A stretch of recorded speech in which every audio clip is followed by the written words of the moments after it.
খোয়াই জেলা স্বাস্থ্য আধিকারিক কার্যালয়ের উদ্যোগে আজ দুপুর 12টা নাগাদ খোয়াই পুরান টাউন হলে এক স্বেচ্ছায় রক্তদান শিবিরের আয়োজন করা হয়। সমাজের বিভিন্ন স্তরের মানুষের মধ্যে রক্তদানের গুরুত্ব সম্পর্কে সচেতনতা বৃদ্ধি এবং জরুরি সময়ে রক্তের চাহিদা পূরণের লক্ষ্যেই এই শিবির অনুষ্ঠিত হয়।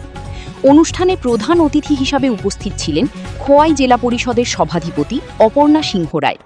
এছাড়াও খোয়াই স্বাস্থ্য দপ্তরের বিভিন্ন আধিকারিক, বিএসএফের কর্মকর্তাবৃন্দ এবং অন্যান্য বিশিষ্ট ব্যক্তিরা উপস্থিত ছিলেন।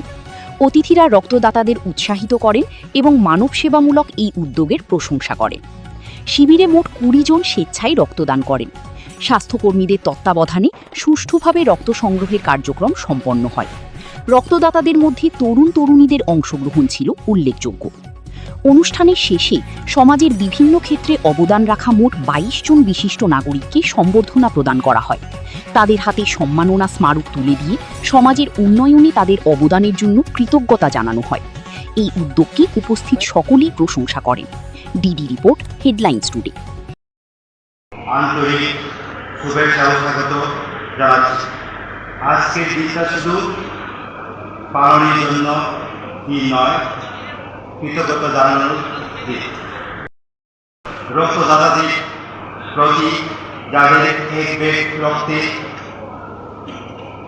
বাঁচে একটি প্রাণ, হাসে একটি পরিবার। আজকের অনুষ্ঠানের শুভ উদ্বোধক মাননীয়